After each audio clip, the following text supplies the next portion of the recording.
All right, ladies and gentlemen, I'm going to go over your personal recommendation letter assignment with you really quickly, as well as the requirements for the two parts of this. So this is a two-parter. You'll see at the top of your page that you have 25 points is going to come from a rough draft, and then another 100 points from a final draft. Your rough draft is due at the end of class, and your final draft will be due 1 week from today, which will be the 1 week from the 26th, which will be March 4th. All right.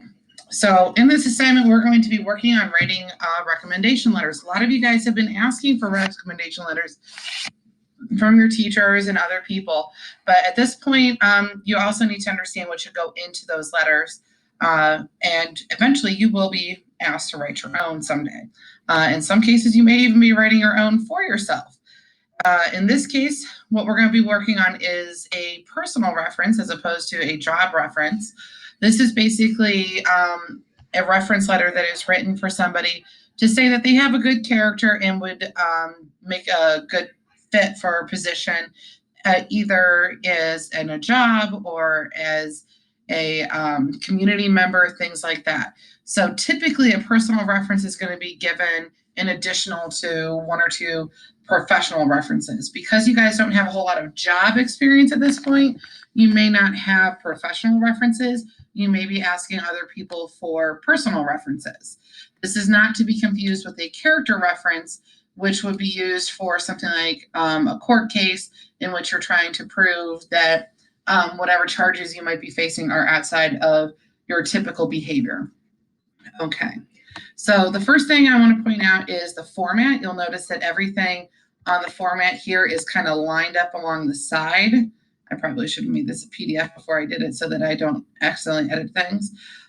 This is called business format. That means that none of your paragraphs are going to be indented.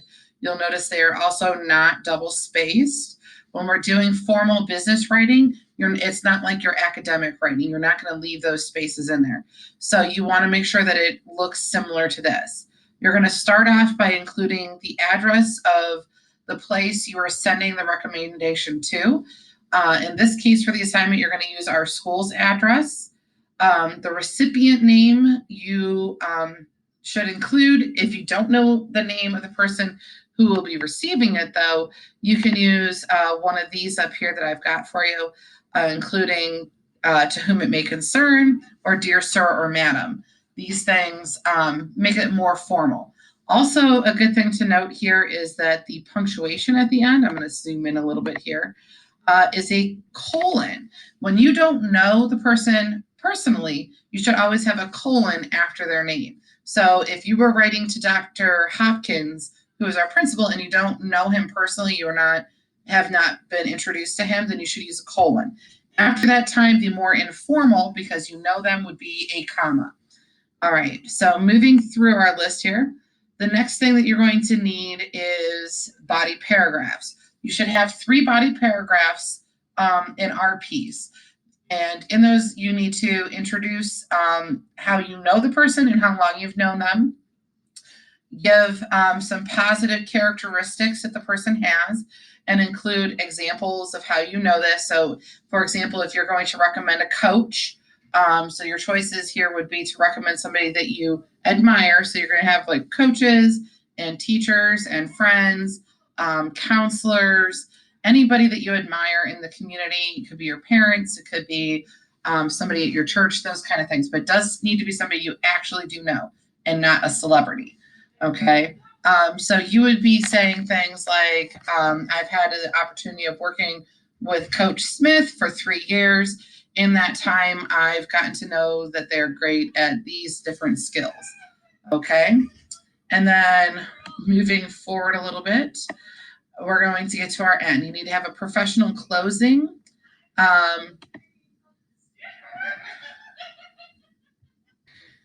In your professional closing, you're going to say something along the lines of regards, best regards, yours respectfully and cordially, and then include your full name and a professional email address for them to contact you at the bottom.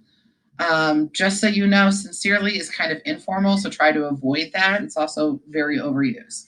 So I'm going to make you guys another video here in a second, part 2.